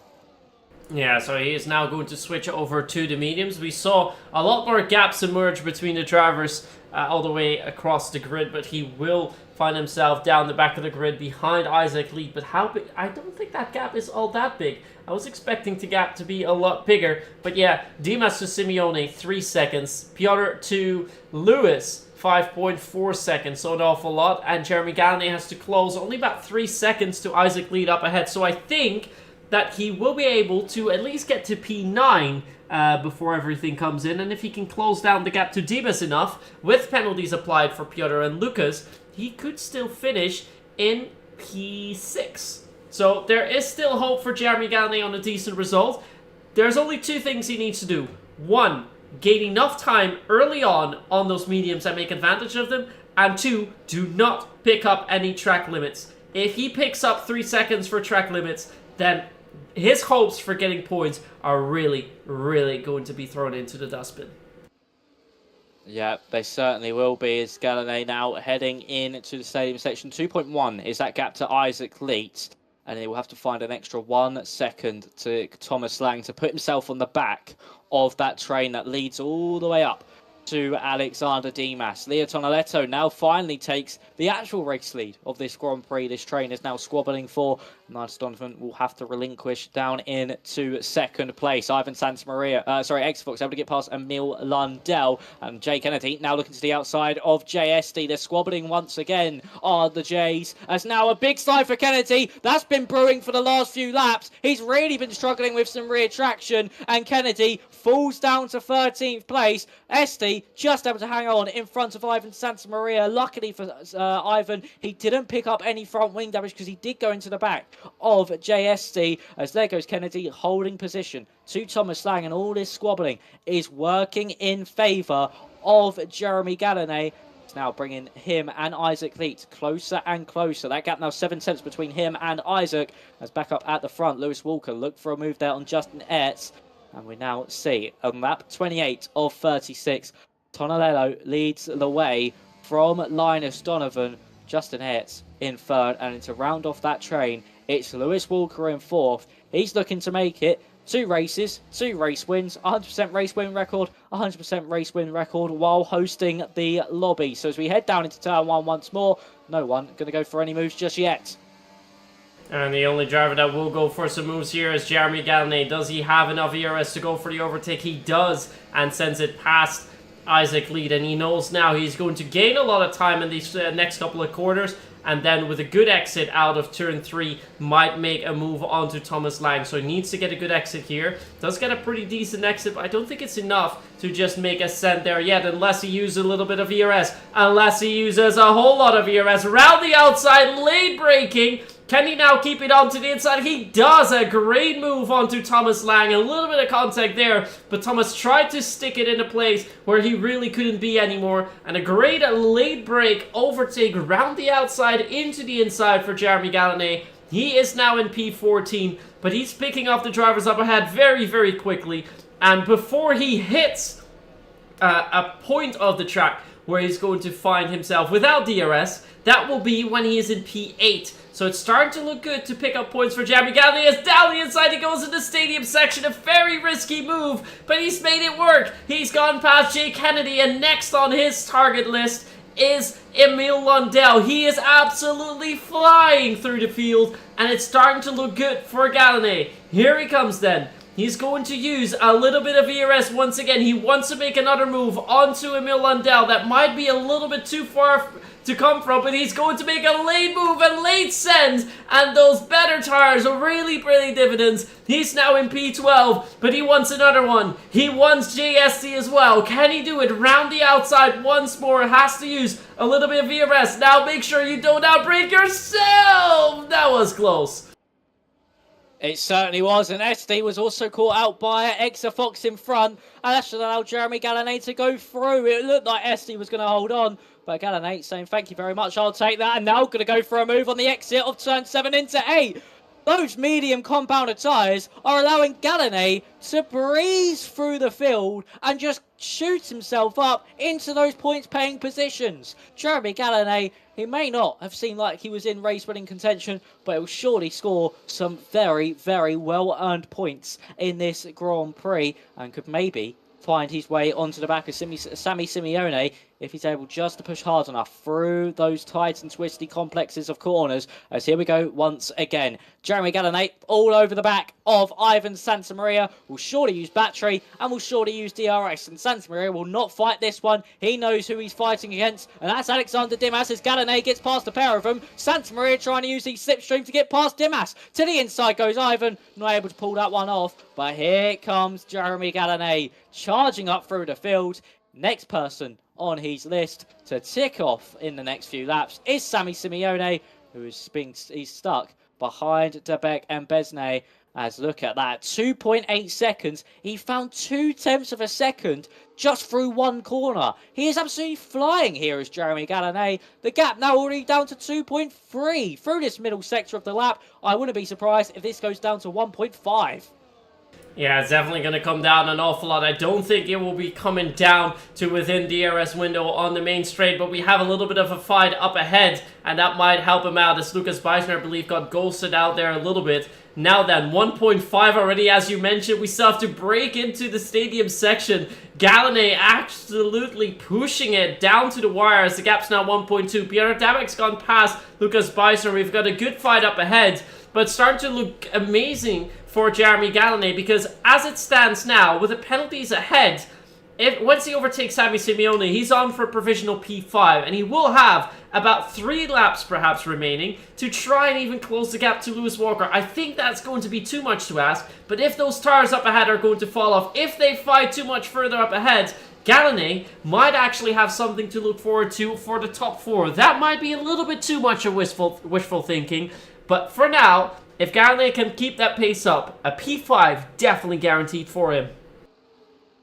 Yeah, it certainly is, as Gallané now right within DRS range of Lucas Beisner, who has got Sammy Simeone, pretty much Gallané's next opponent, right in front of him. Beisner, he just won't really fight this one at all, surely not, because of course Simeone will be overtaken just the same as Lucas Beisner will within the next few laps. So here we are then, Gallané going to get closer into this next right-hander of turn 13, and then we'll go for the move probably here into turn 14. Yes, he will, and there goes Gallané with the traction, surely out of turn 14 to get past Besnea, and there we are, up into 7th place for Jeremy Gallané, past Besnea, and up into 7th place now, all over the back of Sammy Simeone, who just was within DRS range of Petar Tebek by the time they crossed that DRS detection point. But Gallané absolutely flying further up The top four sort of they have stayed put. They've just been saving their battery up in front. The only drivers that have been squabbling their places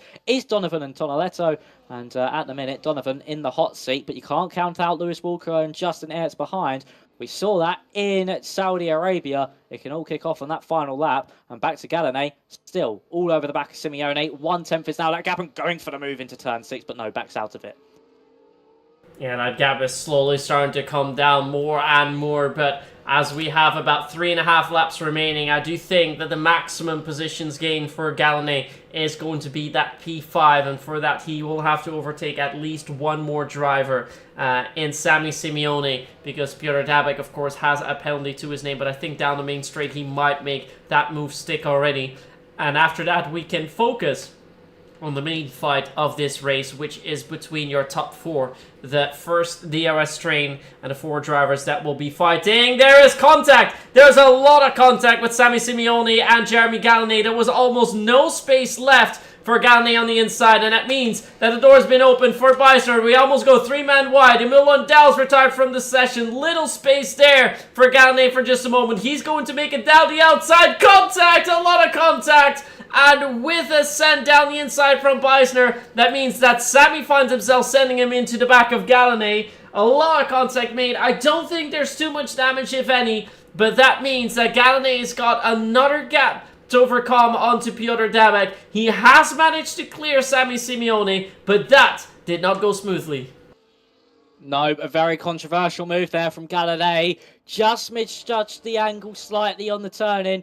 Unfortunately, that's allowed Sammy Simeone to fall behind Lucas Beisner. Luckily, though, for his case in all of this, he does have a penalty. So, for Jeremy Galinay, he's brought that gap down to a second to Piotr Dabek. And this is now surely heading down that main straight where he gets by once more on another hard compounder tyre runner. If only Dabek didn't fight so aggressively in those opening stages of this hard tyre stint, we could be saying Galinay could be on for a race win here. So, for Galinay, as he's now heading down that main straight once more, be DRS open as we start the penultimate tour, and Justin Ertz now hits the front of the field. Tonaletto up to third, and Ertz goes deep. Ertz goes deep into turn 1. That's dropped him down not only behind Tonaletto and Donovan, but maybe even Lewis Walker as well. Out of the corner they go now, heading down into turn 4, and here comes Ertz threading the needle. This could be lethal. That's very dangerous from a championship leader to try and pull that one off. Tonaletto holding this one to the inside line. Galinay is going to poorly into turn 4, but Justin Ertz, that was risky. He nearly got taken out there, and we can now see Leo Tonaletto all over the back of Linus Donovan coming at the end of this lap.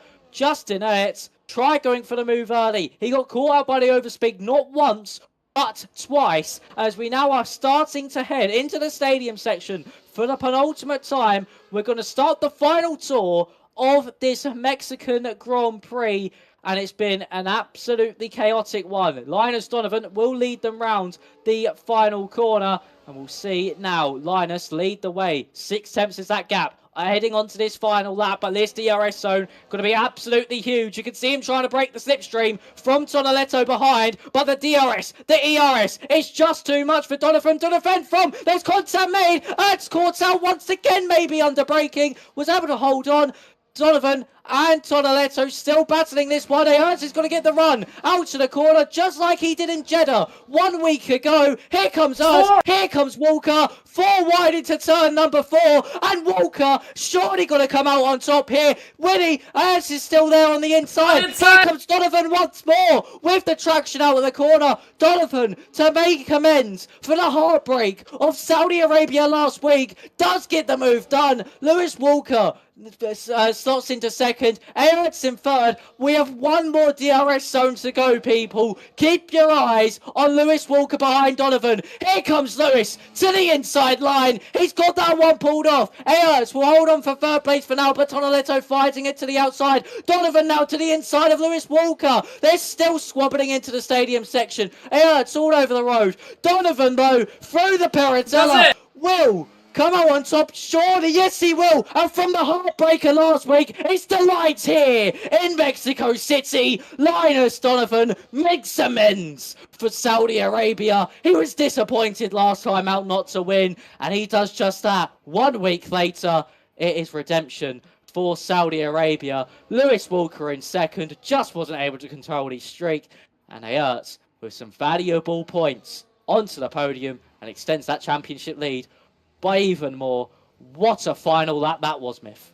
I think that was one of the most exciting final laps I have ever seen in my careers of F1 casting. Absolutely insane scenes, and 2 times with a crazy send for Linus Donovan, where he went from 4th to 1st, and then when he was overtaken again from 2nd to 1st into the stadium section, the heartbreaking onto Lewis Walker. He made it work there, and he picks up a race win for this season, starting on the 2nd spot on the grid, makes it to the front row. Then 2nd place goes to Lewis Walker. Great result for him. Championship leader Justin Ars in 3rd is going to extend his lead onto his next competitors. Leo Tonolato in for the great recovery drive by Jeremy Gallané, and Sammy Simeone from the back of the grid still finds his way up into P6. Then it's Piotr Dabek, followed by Lucas Beisner. Alexander Dimas still picking up points, and with Ivan Santamaria in 10th means that Exafox won't be picking up any points in that championship fight. But for Dimas, there's not much to gain.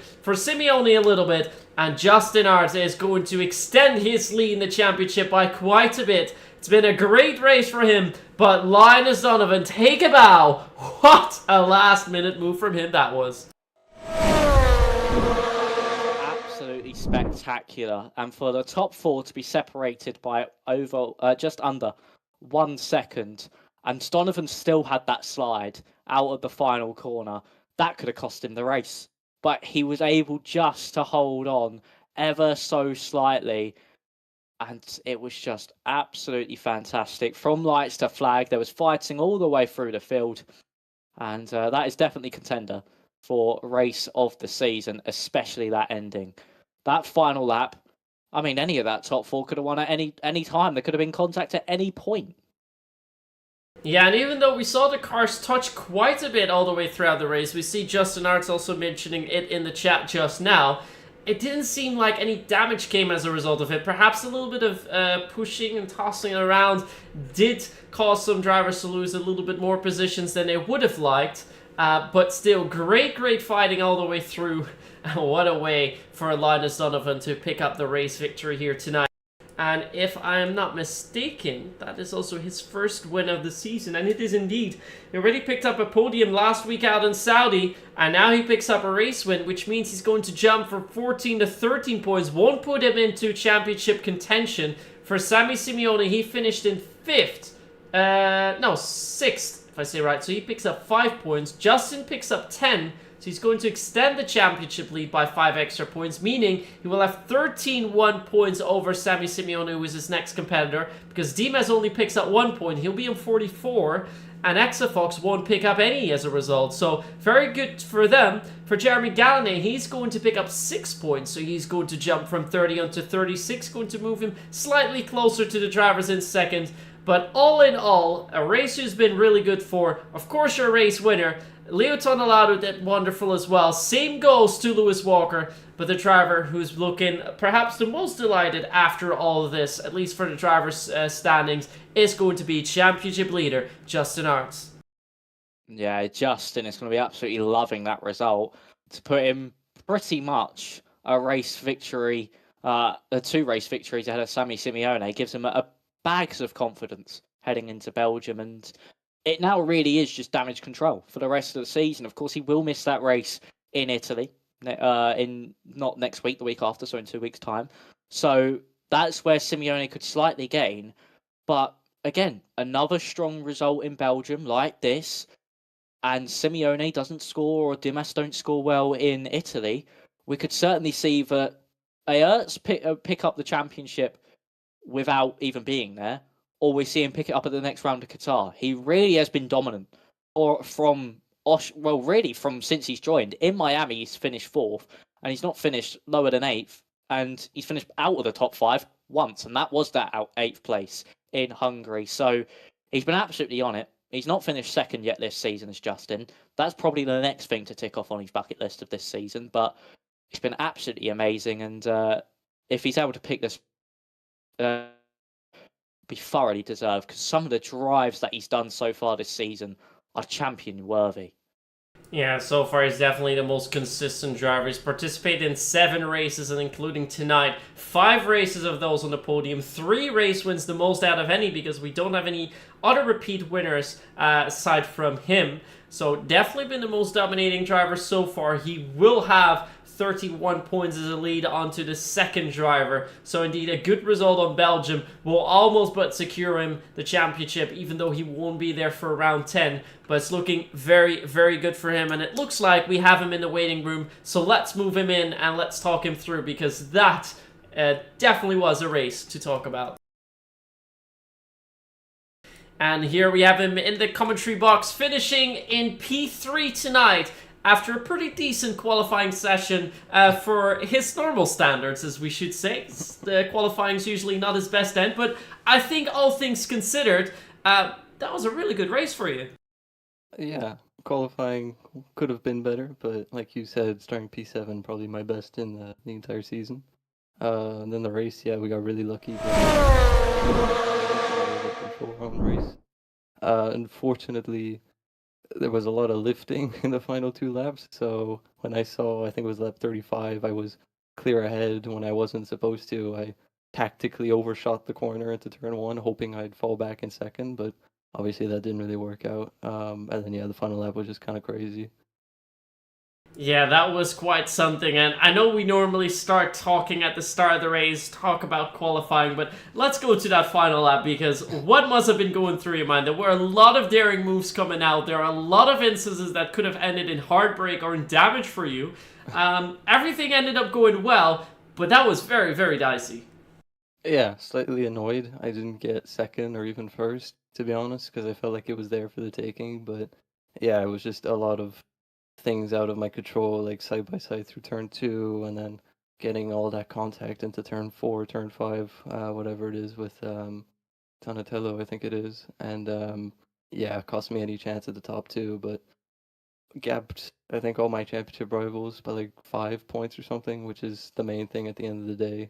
So yeah, I don't mind if Linus and Donatello start dominating when I'm not there, because that means I don't have to worry about my rivals too much. So yeah. Yeah, that is indeed correct. The driver finishing closest to you, who are your championship rivals, also your direct rival, Sammy Simeone. If the results stay as they are, he indeed scores 5 points less, meaning you extend your championship lead to 31 points with 4 races to go. So it's starting to look very, very good for you. Are you starting to dream about that title already? You know, from round 1, you kind of always hope to dream to get the title, and then slowly but steadily you get there. But now, yeah, definitely. I mean, yeah, Belgium isn't too good of a track. Qatar is probably my worst track, so not looking forward to that. So, like you said, over the commentary box before I came in, it's all about damage limitation now. I don't care if I win or get podiums, as long as I either finish as close behind to my rivals or just ahead. That's all I really care about now. That sounds very, very good. Well, we've had quite a few races. We know the next couple of races you'll be participating in won't be your favorites. Of course, missing out round 10 in Monza, as you mentioned at the start of the stream. But if we now look back at the last 7 races, which one was your favorite so far? Probably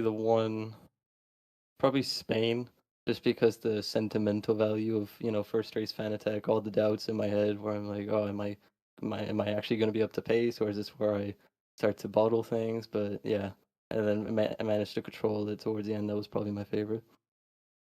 All right, and then the last question from my end before I'm going to pass it on to Max. With now 4 races remaining and a very commanding championship lead, are you going to do anything different than you've done so far? Maybe try and focus a lot more on qualifying. I know you might be surprised I'm not already doing that, but yeah, I think if I could just qualify at the head, have, okay-ish race pace, and then just try and score as many points as I can, I think that'll probably be the best thing to do now. All right, sounds good. Well, then moving it on to Max, do you have any more questions for Justin? Yeah, one from me, Justin. First of all, congratulations on another podium here. And Yeah, I mean, you went for a lot of risky moves. I mean, were you caught out by some of the DRS chicken in those earlier laps as well? Because were you caught out under braking at times? Yeah, definitely. I didn't expect Lewis to keep sending it on me from time to time and forcing me to use a lot more of my battery than I would have liked to. But we might be in FVR together and stuff, but that doesn't mean that anything on the track. He wants to do what's best for him as well. Um, but yeah, a lot of that was down to him, and then obviously the final lap, you saw what happened with all the DRS chickens and people lifting about 300 meters before the braking zone. So I could have, and probably in hindsight should have, just kept going, because Linus actually managed to hold off quite well with a full tank of battery at the first start-finish straight. So who knows? But yeah, that's ifs and buts. Yeah, well, congratulations, and yeah, looking strong for the championship, and yeah, hopefully we'll see you back here in Belgium. I hope so. Thanks, guys. Thank you for stopping by again. Alright, so it looks like that will be all the interviews that we will have tonight. Drivers ending in first and second, not in the waiting room, so no further interviews. Or do we? Linus is asking about it, so maybe we'll have a race winner. Let's wait a little bit. Let's not go too quickly. Maybe he will want to come by.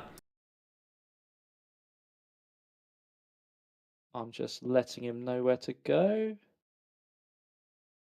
If in case he does want to join us. Let's see. Hopefully Linus does join us very, very shortly, because I would like to hear from his point of view about, I mean, just really the redemption from missing out on Jeddah for a 400th of a second to just really winning this one, and was absolutely, I would say, dominant on that final lap. He just held everyone off like there were nothing really. He just sent it to the inside and committed and just kept his car there. Yeah, that looks like we do have him indeed, so we will have a chance to talk to him. Last minute interview is still going to come in with your race winner after a very eventful final lap. He did manage to come out on top. His first race win of the season after a little bit of a heartbreak in Jeddah where he couldn't pick up the race win. It is the light for him today, Linus Donovan. Yeah, hi guys. Wow, that was quite the eventful final lap, wasn't it? Yeah, it was. It was crazy. I thought it was over after turn 3, but yeah, came back luckily. Yeah. Yeah, you've made two very daring moves. I believe after turn 3 you were in P4, and then suddenly 2 turns later you were back into the lead, drop in behind Lewis Walker once more, and then into the stadium section, a late dive down the inside, and that managed to get you the race win. A little bit of a slide coming out of the final corner though into the Peraltada, but you managed to just keep it ahead of Lewis. That must have felt great. Yeah, it was. I couldn't settle for P2. I couldn't settle for not winning again, so I just had to send it. And yeah, I think I made a clean move. I hope so. So yeah, this time I hope it's a win, like I wanted it to be. And I think all the way through you've done absolutely well. I mean, you started on P2 in the grid as well. Qualifying session seems to be going quite well for you. What are your thoughts on quali? I mean, yeah, it was decent. My lap wasn't good, and I was 3,000 off pole, so would have been nice with extra points, but P2 is probably the better place to start in the end. And yeah, I'm not fighting for a championship anyway, so yeah, it's for the fun. I didn't improve on my last one. I messed it up in the penultimate corner, I think. So yeah, it's what it is. It is what it is indeed. But yeah, as you mentioned, you didn't want to settle for second again. Definitely not after last week in Jeddah. But does that make this victory taste all the sweeter? Yeah, it does. It's a nice feeling to yeah, get what I want, I guess. What I know I can do. Was it your first win in PSGL PCF4 as well, or did you have one in previous seasons? No clue. I don't remember. If so, it was on the last game, of course. So yeah, I don't remember. Maybe not. Well, definitely the first race win for this game cycle here on PSGL, so definitely congratulations on that. You're going to jump up quite a bit in the standings as well. You're going to jump to 30 points, and we already mentioned you likely won't be fighting for the championship, although that might be true. You're not too far off of second place. I think you're only off by about 20 points, so there's still at least some positions to fight for, and seeing that we still have 4 races to go for, what are you aiming for these final 4 races? Win all of them. That's what I want. That's my aim. I know it's good tracks for me. I think all 4 of them. So I'm watching them right now. Spa, Monza, Qatar, and Brazil. So yeah, I'll go for it. Hopefully, I can somehow, at least get some podiums, and hopefully more wins. Yep. That sounds very good. Well then, moving it on to Max, do you have any more questions for our race winner? Yeah, one from me, Lioness. Just how did that race win feel? Of course, congratulations on winning. But yeah, how did that race win feel? Of course, getting that redemption from last week. But yeah, as I said, it's a very nice feeling. Yeah, I don't know. It's nice. I don't know. Yeah. I don't know what to say. I'm happy and I'm proud of my own performance. I did the best I could, basically all the way. Maybe not the race management of the last step, but other than that, nothing much I would have wanted to change. So yeah, I'm happy, and it's great to get redemption as well, of course. Yeah. Yeah, well, congratulations, and yeah, as you said, hoping to win more races and maybe the next 4, and hopefully we shall see you back soon and again on the top step of the podium. Yeah. See you guys next week. I hope. All right, see you next week. See you next week. Bye. Now for real, we'll be rounding off the interviews for tonight, and that means that we're going to look ahead at what is coming for the remainder of the season. We already mentioned that the 4 tracks we'll still be racing on will be Spa, will be Monza, Qatar and Brazil, but of course first next week out, the legendary track of Spa-Francorchamps, located in the Ardennes region of Belgium. And well, I think as it comes to iconic tracks, one of the most iconic tracks that you could race on, and with a lot of DRS trains and overtakes that we're going to see down the Camel Straight, I think also a very, very exciting race to watch out for. Do you think, Max?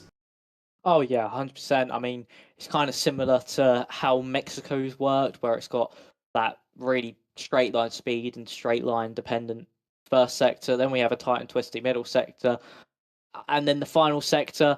It's a bit more straight line speed than it is in Mexico, but it's sort of the same premises. It's whether you go for a good middle sector or do you go for really fast down the straights when it comes to the setup. So that's something we could see, but fighting can go all the way down to the wire once again, into that bus stop chicane on that final lap of proceedings. It's going to be an absolute classic. I can already tell you that, because Belgium, it just provides brilliant racing on the F1 game, especially when you have 4 or 5 cars battling for that win on the final lap, heading up for a Rouge and Rayon, and it really does just feel so special winning at Belgium. And yeah, hopefully be another great race. And to be honest, the rest of the calendar, it's just brilliant racing all lined up. Monza, straight line speed dependent. We're going to see maybe even 5 wide down into turn 1 on that opening lap. Then we've got Qatar, another circuit that can provide brilliant action on those final laps. And then you've got the finale of all finales, at the track that the real life finale should be at, Brazil. Another circuit which can, especially out of that final corner, lead that run all the way to the line on that final lap and just provide absolutely amazing racing. So I just feel like this calendar so far this season, don't know about you, Myth, has just been pretty much perfect.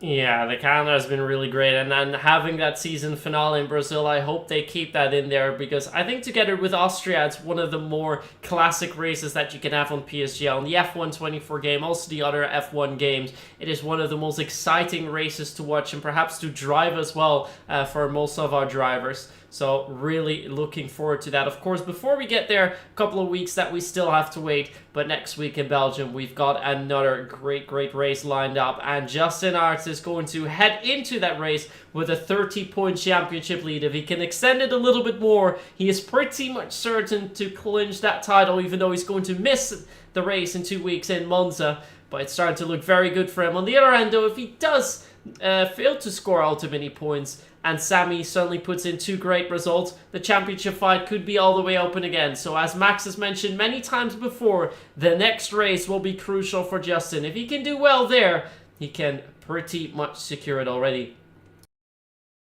I think with that, we're pretty much at the end of our broadcast for tonight, aren't we, Max? Yeah, I would say so. Fantastic race all around. Thank you all for tuning in. I know me and Myth really appreciate the support and love you guys give F4, and yeah, it's nice to be able to show off the future drivers that we could maybe see in F1 esports one day. You'll never know. You never know, indeed, and I think with the action that we saw in that final lap, there's definitely a reason to tune in here with us at PSGL PCF4. Don't forget, definitely do remember to be back here next week at the same time. That's 8 p.m. standard British time, 9 p.m. for you Europeans, when we'll be back with round 8 around Spa-Francorchamps in Belgium. See you all then.